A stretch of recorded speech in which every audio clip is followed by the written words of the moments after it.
राधे राधे प्रिय दर्शकों। आज सुबह जब कौशल्या जी सोकर उठती है तो हाल में बड़े बड़े बैग पैक करके रखे हुए थे।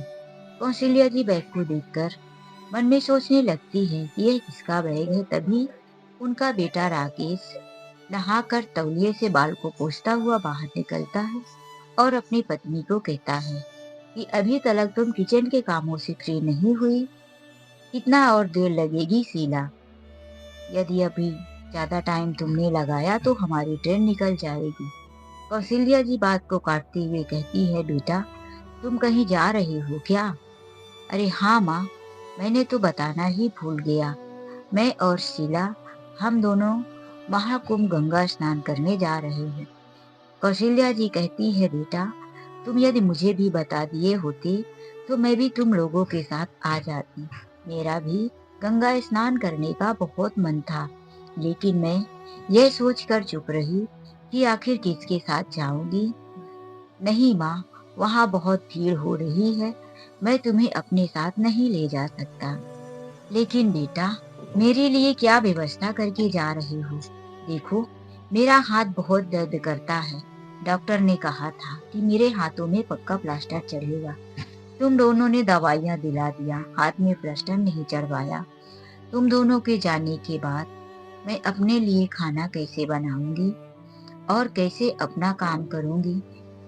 यह बात सुनकर शीला भी बाहर आ जाती है और कहती है, माँ जी आप कोई छोटी बच्ची नहीं हो जो अकेले का खाना नहीं बना सकती हो। इतना भी आपको तकलीफ नहीं है और ना ही आपका हाथ टूटा है। दर्द की दवाइयाँ समय समय पर लेते रहना और अकेले के लिए 2 रोटी बनाना है तो अपने लिए बना लेना। इतना कहकर वह अपना पर्स ली और सैंडल पहने राकेश दोनों बैग को लेकर बाहर निकल गया। कौशल्या जी अपने बेटे और बहू को दरवाजे पर खड़ी हुए देखते ही रह गई। मन में सोचने लगी थी कि तीर्थ यात्रा करने की उम्र मेरी है, लेकिन मेरे बेटा बहू मुझे घर पर छोड़कर खुद तीर्थ यात्रा प्रयागराज गंगा स्नान करने के लिए जा रहे हैं। पता नहीं मेरे जीते जी अब यह दोबारा कुंभ आएगा भी कि नहीं। वह मन में सोचती हुई वहीं पर खड़ी रह गई। उनके देखते ही देखते उनके बेटा बहू अपनी कार में बैठे और आंखों से ओझल हो गए। कौशल्या जी काफी देर तक दरवाजे पर बैठी रहीं, लेकिन जब उन्हें कुछ भूख सताने लगी तो वह घर के अंदर आई तो उन्होंने देखा कि बहू किचन में जो खाना बनाया था वह सब कुछ भर के लेके चली गई थी। उनके लिए सिर्फ जूठे बर्तन छोड़कर गई थी। कौशल्या जी का एक हाथ काफी दर्द कर रहा था। उन्हें जूठे बर्तन धोने में भी तकलीफ हो रही थी, लेकिन किसी तरह से उन्होंने एक हाथ के सहारे से बर्तन को धोया। फिर उन्हें लगा कि कुछ अपने लिए बनाकर खा लेती हूँ, तो वह सब किचन के डिब्बे में से खोलने लगी। जैसे ही वह किचन का डिब्बा उठाई तो डिब्बा इतना हल्का था। वह खोली तो किसी भी डिब्बे में राशन नहीं था, बस एक डिब्बे में 2-3 मुट्ठी चावल था। कौशल्या जी ने सोचा, अरे राशन तो सब खत्म हो चुका है, क्योंकि महीने का लास्ट चल रहा था। बहू ने मेरे लिए राशन मंगा कर नहीं रखा, मैं अब कैसे गुजारा करूंगी। फिर उन्होंने आटे के डिब्बे को देखा तो उसमें से वही 2-4 रोटी का आटा भी पड़ा था। कौशल्या जी ने पड़े हुए चावल में से खिचड़ी बना लिया और वही खिचड़ी वह दोनों टाइम सुबह शाम खा ली। दूसरे दिन कौशल्या जी ने जो बचा हुआ आटा था तो उसमें से रोटी बना लिया और फिर अब उसके बाद घर का राशन खत्म था। कौशल्या जी ने अपने बेटे को फोन लगाया तो उनका बेटा उसी टाइम पर प्रयागराज पहुंचा ही था। कौशल्या जी ने बेटे से कहा, राकेश तुम लोग कितने दिन में वापस आओगे? राकेश ने कहा, माँ अभी तो हम लोग गंगा स्नान भी नहीं किए, अभी अभी पहुंचे हैं और तुम आने की बात कर रही हो। बेटा बात ये है कि घर में कोई भी राशन नहीं है, मैं अब घर में क्या खाऊंगी? राकेश ने कहा, माँ ऐसा हो ही नहीं सकता कि शीला तुम्हारे लिए कुछ राशन रख के नहीं आई होगी। जरा तुम किचन में अच्छे से देखो और अपने लिए बनाकर खा लो। बेटा फोन कट कर देता है। कौशल्या जी अपने मन को तसल्ली देने के लिए वापस से किचन में जाती है और फिर से सारे डिब्बों को देखने लगती हैं। तो ना किसी नमकीन, ना किसी नाश्ते के डिब्बे में कुछ था और ना ही राशन। वह फिर से आकर सोचती है बेटे को फोन लगाऊं, लेकिन उन्हें लगता है कि बेटा नाराज हो जाएगा। तो वह किराने की दुकान पर राशन वाले से 1 किलो चावल, 1 किलो आटा और पाव किलो दाल, इतना सामान ले लेती हैं और कहती हैं, भैया मैं यह सामान लेकर जा रही हूँ, तुम्हें मेरा बेटा आकर पैसा दे देगा। किराना वाला कहता है, सामान रख दो आंटी, तुम्हारे बेटे और बहू ने मना किया है कि जब भी मेरी माँ तुम्हारे किराने की दुकान पर कोई उधारी का सामान लेने आए तो माँ को मत देना, नहीं तो हम पैसे नहीं देंगे। यह बात सुनकर कौशल्या जी बहुत दुखी हुई कि क्या मेरा बेटा या मेरी बहू मुझे इस तरह से दुकान पर मना कर दिए हैं। वह वापस खाली हाथ घर आ गई, लेकिन उन्हें बहुत भूख लग रही थी। फिर उन्होंने अपने बेटे को फोन लगाया, बेटा राशन कुछ भी नहीं है, मैंने कई बार किचन में देख लिया, 2-3 रोटी का आटा था, वह तो कब का खत्म हो गया है। किराने वाले ने भी मुझे उधारी का सामान नहीं दिया है, तो बताओ अब मैं क्या करूं, कैसे इतने दिन तक गुजारा करूं। तुम लोग कितने दिन बाद आने वाले हो? उधर से राकेश ने कहा, माँ हम लोग 4-5 दिन यहाँ रुक के आएंगे। और तुम देखो माँ, बार बार फोन मत करो, तुम कोई छोटी बच्ची नहीं हो जो तुम अपना अकेले का गुजारा नहीं कर सकती हो। मुझसे भूल हो गई जो मैं फोन देकर तुम्हें आ गया। यह कहकर राकेश ने फिर से फोन कट कर दिया। कौशल्या जी अब भूख से तड़पती रहीं। वह घर का दरवाजा बंद करके बाहर निकली। उन्हें मंदिरों की घंटी की आवाज सुनाई दी। उनके दिल ने कहा, चलो मंदिर में चलते हैं, दोपहर की पूजा हो रही है, कुछ प्रसाद वगैरह मिल जाएगा। कौशल्या जी मंदिर में चली गई। दोपहर में प्रसाद में हलवा था। कौशल्या जी को भी एक पेपर प्लेट में हलवा मिला। वह उस हलवे को खाकर थोड़ी सी अपने भूख को शांत की।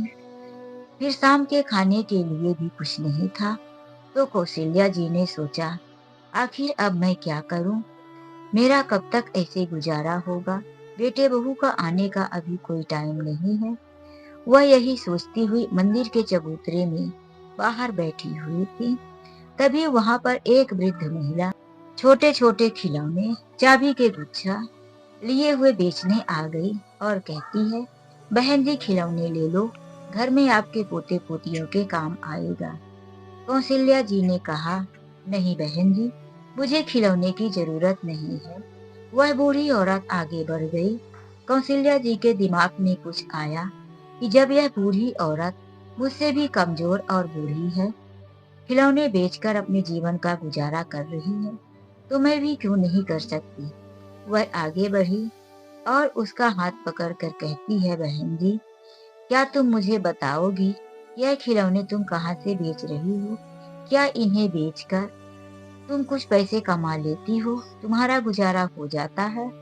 उस औरत ने बताया, हाँ बहन जी, मैं इन खिलौनों को बेचकर पेट भर का खाना खा लेती हूँ, 10-20 रुपए बचा लेती हूँ, अपने दवाइयों का खर्च भी इसी से निकाल लेती हूँ।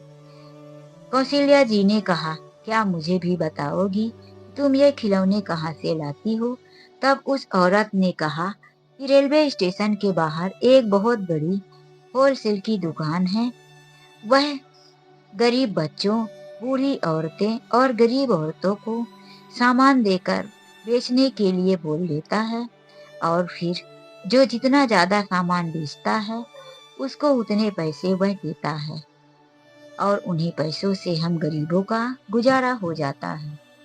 कौशल्या जी भी उन वृद्ध महिला के बताए हुए दुकान पर पहुंच जाती है, उनसे अपनी हालात बताती है। वह उन्हें भी थोड़े से खिलौने बेचने के लिए दे देते हैं। कौशल्या जी पूरी लगन के साथ मंदिर, रेलवे स्टेशन की साइड में चली जाती हैं और दिन भर खिलौना बेचती हैं। शाम तक वह करीब 15-20 खिलौने बेच चुकी थी। जब रात को वह सभी खिलौने बेचे हुए पैसे का हिसाब देने आती है दुकान वाले को, तो दुकान वाले ने उन्हें दिन भर की मेहनत के हुए पैसे दे देता है। कौशल्या जी अब जाकर अपने लिए आटा खरीदती हैं, घर में रोटी बनाती हैं और आज वह अपनी मेहनत की कमाई से पेट भर का भोजन करती हैं। अब तो कौशल्या जी को एक सहारा मिल गया था अपने पेट भरने और मेहनत करके कमाने का। कौशल्या जी रोज वही दुकान से खिलौने लेकर bus stand, railway stand, road पर जाकर बेचा करती थी और जब रात होती तो वह घर में आ जाती थी। कौशल्या जी का यही अब रोज का काम था। वह इस बात का भी ध्यान रख रही थी कि कोई मुझे इस मोहल्ले में पहचान ना ले, इसीलिए वह अपने साड़ी के आंचल से अपने चेहरे को भी ढके हुए थी। पूरा दिन खिलौना बेचने के बाद कौशल्या जी रात को आती और फिर दूसरे दिन सुबह सुबह वह घर के काम को निपटाकर अपने लिए 2 रोटी बनाकर फिर से काम पर निकल जाती थी। अब उनको यही रोज का काम हो गया था। एक दिन सुबह सुबह उनके घर की डोरबेल भी बजी। कौशल्या जी ने सोचा कि कोई पड़ोसी आया होगा। जब कौशल्या जी ने दरवाजा खोला तो सामने उनकी बेटी खड़ी थी। वह अपनी बेटी को देखकर आश्चर्य में पड़ गई और कहने लगी, बेटी, तुमने तो बताया भी नहीं था कि तुम आ रही हो। हाँ माँ, कैसे बताऊं, तुम लोग तो मुझे भूल ही गए हो। मैंने भैया और भाभी की फोटो सोशल मीडिया पर देखी कि वह लोग प्रयागराज गए हुए हैं, इसीलिए मैं तुमसे मिलने चली आई।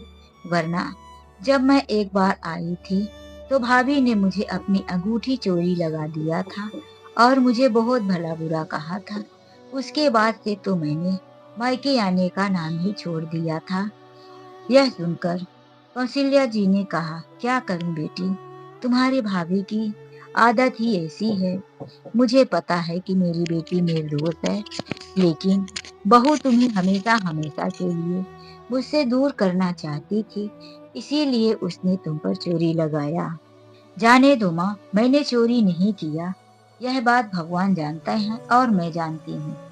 फिर भाभी के कहने से क्या होता है। मैं तो सिर्फ तुम्हें देखने चली आई, वरना मुझे मेरे घर से खुद का समय नहीं मिलता। मेरे दोनों बच्चों को स्कूल छोड़ना, लेने जाना, मेरे सास ससुर की सेवा और तुम्हारे दामाद के लिए ऑफिस के लिए टिफिन खाना, इसी सब कामों में मैं व्यस्त रहती हूँ और अपने परिवार के साथ मैं बहुत सुखी हूँ। माँ ने कहा, बेटी, भगवान करे तुम ऐसे ही अपने घर में सुखी रहो, अपने परिवार और अपने सास ससुर की खूब सेवा करो। बेटी घर के अंदर आई। माँ उसे बैठाते हुए समझा रही थी कि किचन में तो कुछ भी नहीं है। 2-3 दिन पहले आटा लाई थी, खत्म हो गया। बेटी को क्या खिलाऊं, क्या नाश्ता दूं। वह किचन में जाने लगी तो बेटी खुद ही बोली, माँ, तुम किचन में क्यों जा रही हो, तुम बैठो, आराम करो, मैं कुछ बनाकर लाती हूँ। जैसे ही काव्या किचन में गई तो उसने देखा कि किचन में ना तो एक नमकीन का टुकड़ा था और ना ही किसी डिब्बे में बिस्किट, जबकि हमेशा किचन में नाश्ते से भरा हुआ डिब्बा रहता था। लेकिन आज कुछ भी नहीं था। उसे समझते देर नहीं लगी कि यह सारा सामान एक साथ खाली नहीं हो सकता। भाभी ने सारा सामान निकाल कर कहीं और रख दिया है और यहाँ दिखाने के लिए डिब्बे खाली छोड़कर चली गई है। उसने देखा कि किचन में ही एक बड़ी सी अलमारी में ताला बंद था। उसे समझते देर नहीं लगी कि भाभी सारा सामान इसी अलमारी में बंद करके गई है। वह बाहर आकर कहती है, माँ, किचन में तो कुछ भी नहीं है, तुम क्या खाती हो, तुम्हारा गुजारा कैसे होता है। माँ ने कहा, बेटी, अभी तो सब कुछ ही था, आज ही खत्म हो गया है। काव्या कहने लगी, माँ, तुम्हारी आंखें कुछ और कह रही है, जुबान कुछ और कह रही है। तुम मुझसे छुपा क्यों रही हो, सच सच बताओ, क्या बात है, तुम क्या खा रही हो। आज से 4-5 दिन हो गया भैया भाभी को घर छोड़े हुए, तो क्या तुम इतने दिनों तक भूखी हो। नहीं बेटी, मैं भूखी नहीं हूँ। जिसका साथी भगवान है उसे इंसान क्या भूखा मारेगा। मैं अपनी मेहनत का खा रही हूँ। मेहनत का क्या माँ, क्या काम करती हो, कौन सी मेहनत करती हो। काव्या जब जोर जबरदस्ती करके अपनी माँ से पूछने लगी तो माँ ने बताया कि बेटी, एक दिन तो मैं मंदिर में प्रसाद खाकर गुजार ली थी। फिर उसी दिन भगवान ने मुझे रास्ता दिखाया और मैं एक दुकान से खिलौने लेकर बेचती हूँ। उसी से जो मिलता है मैं राशन लाकर बनाकर खा लेती हूँ। काव्या अपनी माँ की ऐसी हालात देखकर रोने लगी। माँ, जिस भाई को तुमने अपने सारे जेवर कर्ज ले लेकर पढ़ा लिखा कर इतना बड़ा अफसर बनाया, वही भाई आज तुम्हें रोड पर खिलौने बेचने के लिए मजबूर कर दिया। आखिर कमी किस चीज की है? पिताजी इतना सब कुछ कमाते थे। पिताजी के कमाए हुए पैसों से यह इतना बड़ा आलीशान मकान बना है। और माँ, यह मकान आज भी तुम्हारे नाम पर है। हाँ बेटी, मुझे पता है, लेकिन मकान का मैं क्या करूंगी? क्या मकान देखकर मेरा पेट भरेगा? मकान तो बेटा बहू ही संभालेंगे। माँ, इस मकान को तुम किराए पर देकर एक कमरा अपने लिए छोड़कर इस मकान में तुम आराम से रह सकती हो। जब तुम्हारे बेटा बहू अपनी कमाई में से 1 रुपए तुम्हें नहीं देते, तुम्हें 1 पैसे दवा के लिए तरसा रहे हैं, तुम्हें पेट भर का खाना नहीं दे रहे हैं, तो तुम अपने घर में उन्हें क्यों रहने दे रही हो? वह अपने कमाए हुए पैसे से किराए से मकान लेकर रह सकते हैं, लेकिन माँ, तुम रोड में कितने दिनों तक भीख मांग सकती हो, या कितने दिनों तक तुम खिलौने बेचकर अपना पेट भरोगी? बताओ माँ, क्या तुम यही करती रहोगी सारी उम्र? कितने दिनों तक तुम्हारे हाथ पैर चलेंगे? और माँ, यह तुम हाथ टेढ़ा करके क्यों रखी हो? अपनी माँ के हाथ को देखकर काव्या ने पूछा। माँ हाथ को आंचल से छुपाते हुए कहती है, बेटी कुछ नहीं, बस जरा सी मोच आई है। काव्या अपने माँ को हॉस्पिटल लेकर गई। डॉक्टर ने कहा कि मैंने इन्हें पहले ही कहा था कि इनके हाथ में पक्का प्लास्टर चढ़ेगा, लेकिन यह बात को मानी नहीं और दवाइयां लेकर चली गई। काव्या अपनी माँ के हाथ में पक्का प्लास्टर चढ़वाई और वापस घर आ गई। माँ को कहने लगी, माँ, तीर्थ यात्रा करने की उम्र तुम्हारी है, लेकिन भैया भाभी तुम्हें छोड़कर खुद मजे करने गए हैं, तो वह कौन सा पुण्य कमा लेंगे? जब माँ रोड पर भीख मांगते हुए भूखी प्यासी पड़ी है, तो क्या उन्हें पुण्य मिलेगा? नहीं माँ, वह तो पाप ही करने गए हैं। माँ, भैया भाभी का किसी में से नंबर है? तुम मुझे दो, मैं उनसे बात करती हूँ। कौशल्या जी कहने लगी, बेटी नंबर देखो, तुम्हारा भाई एक छोटी सी मोबाइल यहीं पर मेरे लिए छोड़कर गया है, वहीं टेबल पर पड़ी होगी। जब काव्या ने माँ की मोबाइल से फोन लगाना शुरू किया, तो राकेश ने फोन नहीं उठाया। फिर काव्या अपने मोबाइल से नंबर लेकर फोन लगाई, तो राकेश ने फोन उठाया और बोला, अरे क्या बात है दीदी, इतने दिनों के बाद तुमने मुझे कैसे याद किया? काव्या ने कहा, याद करने की जरूरत पड़ गई भैया, इसीलिए मैंने याद किया। मैं माँ से मिलने घर आई हूँ, लेकिन घर की ऐसी हालात, तुम लोग माँ के लिए ना कोई राशन ना कुछ खाना छोड़कर गए थे। आज हफ्ते भर से माँ बेचारी भूखी प्यासी रोड पर खिलौने बेचकर अपना पेट भर रही है। तुम लोग ऐसा माँ के साथ कैसे कर सकते हो? फोन में वहीं पर राकेश की पत्नी शीला भी थी। उसने भी अपनी ननद की आवाज सुन लिया था। जब उसे पता चला कि मेरी ननद घर आई हुई है, तो वह गुस्से से बोली, तुम्हारी बहन चोरी चोरी घर आई है। एक बार आई थी तो मेरी अंगूठी चुरा कर ले गई थी, अब दूसरी बार आई है तो ना जाने क्या क्या चुरा कर ले जाएगी। चलो अभी हम घर चलते हैं। यह बात काव्या ने भी सुन लिया और बोली, हाँ आ जाओ और देख लो मैंने तुम्हारा क्या चुरा लिया है। जितना तुम शासन जमा रही हो ना भाभी, वह अब सब नहीं चलेगा। यह घर सिर्फ तुम्हारा नहीं है, मैंने भी इसी घर में जन्म लिया है और यह घर मेरे माता पिता का भी है। मैं अपने माँ से मिलने आई हूँ, मेरा पूरा हक बनता है कि मैं अपने मायके आऊंगी। अब अपनी ननद की इतनी जोर जबरदस्ती भरी बातें सुनकर शीला गुस्से से आग बबूला हो गई और कहने लगी कि अच्छा हुआ हम लोग कल ही चल दिए थे। मैं वैसे भी अपने ही शहर में पहुंच चुकी हूँ। 1 घंटे के बाद मैं घर ही पहुंच रही हूँ। फिर मैं देखती हूँ कि तुम कैसे मेरे घर पर आई हो और किसका कितना शासन है। यही कहकर उसने फोन कट कर दिया। करीब घंटे भर के बाद राकेश और शीला घर पहुंच गए। उन दोनों ने देखा कि माँ बेटी दोनों आराम से हॉल पर पकवान खाए जा रहे थे। काव्या ने अपने और अपनी माँ के लिए अपनी ही मोबाइल से खाना ऑर्डर कर दिया था और दोनों माँ बेटी बैठकर खा रहे थे। तभी राकेश और उसकी पत्नी आ गए। यह देखकर शीला क्रोध से तड़प उठी। उसने कहा, अच्छा, तुम माँ बेटी यहाँ आकर मेरे घर में पार्टी मना रहे हैं और मुझसे ही बात जबान लड़ाते हैं। राकेश, अभी के अभी बोल दो कि तुम्हारी बहन मेरे घर से निकल जाए। आज अपनी बेटी के बारे में इतना कुछ सुनकर कौशल्या जी से भी रहा नहीं गया और वह कहने लगी, बहू खबरदार, अगर तुमने मेरी बेटी के बारे में एक शब्द भी बोला, मेरी बेटी इस घर से नहीं जाएगी। इस घर से यदि कोई जाएगा तो वो हो तुम। अपनी सास के मुंह से इतनी कड़ी बात सुनकर शीला तो क्रोध से आग बबूला हो गई। इस बुढ़िया की इतनी हिम्मत, जो मुझसे बात जबान लड़ाती है। वह अपने सास की तरह थप्पड़ मारने वाली थी। तभी काव्या ने अपनी भाभी का हाथ पकड़कर पीछे झटक दिया और कहा, खबरदार भाभी, यदि तुमने मेरी माँ के ऊपर हाथ उठाया तो माँ ठीक ही कह रही है। 2 मिनट और ठहर जाओ, फिर पता चलता है कि कौन इस घर से जाएगा और कौन इस घर में रहेगा। कुछ ही समय के बाद दरवाजे की डोरबेल बजी और एक वकील कुछ पेपर लिए हुए घर के अंदर आ जाते हैं।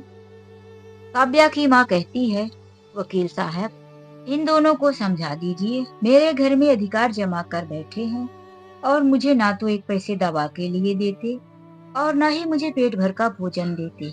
मेरी बेटी अपने मायके नहीं आने पाती। जैसा कि प्रॉपर्टी मेरे नाम पर है, तो अभी मेरी बेटी का भी मेरे घर पर उतना ही अधिकार बनता है। मैं इस मकान को किराए पर देना चाहती हूँ। इसमें से मैं सिर्फ अपने लिए एक कमरा छोड़ूंगी, बाकी का किराए से देकर मैं उससे अपना खर्च चलाऊंगी। वकील साहब ने उसी तरह से वसीयतनामा तैयार कर दिया और एक एग्रीमेंट बनाया। फिर नोटिस तैयार करके उन लोगों को दे दिया और कह दिया कि आप लोग इस घर को 1 महीने के अंदर खाली कर दें, नहीं तो आप लोगों के ऊपर कार्यवाही की जाएगी। ऐसा मैं नहीं कहता, कौशल्या जी का कहना है। वह दोनों पति पत्नी अब अपनी माँ के इस तरह से बात को सुनकर बिल्कुल सदमे में आ गए। वह समझ चुके थे कि यह सारी बुद्धि इसकी बेटी की दी हुई है, लेकिन अब वह कुछ कर नहीं सकते क्योंकि बात कानूनी कार्यवाही तक पहुंच चुकी थी। इसीलिए वह दोनों अपनी माँ से माफी मांगने लगे। लेकिन अब कौशल्या देवी ने अपने बेटे और बहू को माफ नहीं किया। फिर उन्होंने एक अंतिम फैसला सुनाया, यदि यह लोग रहना ही चाहते हैं तो मैं इन्हें एक कमरा किराए से दे दूंगी, लेकिन मुझे समय समय पर किराएदार की तरह किराया चाहिए। इसमें हमारे और इनके बीच पैसे के मामले में कोई रिश्तेदारी नहीं आएगी। यह बात राकेश और शीला ने स्वीकार कर लिया और अपने ही घर का किराया माँ को देने लगे। कौशल्या जी ने 2 कमरा बेटे बहू को दे दिया और भी बाकी के कमरा उन्होंने किराए पर दे दिया।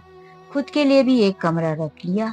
अब उनकी बेटी भी अपने माँ से मिलने जब उसको समय मिलता या माँ की देखरेख के लिए आया करती थी। काव्या ने अपनी माँ के लिए एक मेड लगा दिया। उसने कहा कि माँ, मैं तुम्हारे साथ हर पल तो नहीं रह सकती, इसीलिए मैं तुम्हें एक मेड लगवा रही हूँ जो तुम्हारे साथ 24 घंटे रहेगी और तुम्हारी सेवा करेगी। माँ, जितने भी घर के किराए और इतने पैसे आ रहे हैं, वह तुम्हारी सेवा से बहुत ज्यादा पैसे हैं। तुम्हारे सुख के लिए ही तो ये सब मैंने करवाया है। मुझे तुम्हारे पैसों की लालच नहीं है। अब तुम्हारी सेवा मेट करेगी। जब तुम्हारे बेटे और बहू तुम्हारी सेवा नहीं कर सकते तो कुछ ना कुछ तो करना ही पड़ेगा। तो दोस्तों, यह कहानी आप लोगों को कैसी लगी, लाइक और कमेंट करके जरूर बताएं। तो चलिए मिलते एक नई कहानी के साथ। आज के लिए बस इतना ही। जय श्री कृष्णा, राधे राधे।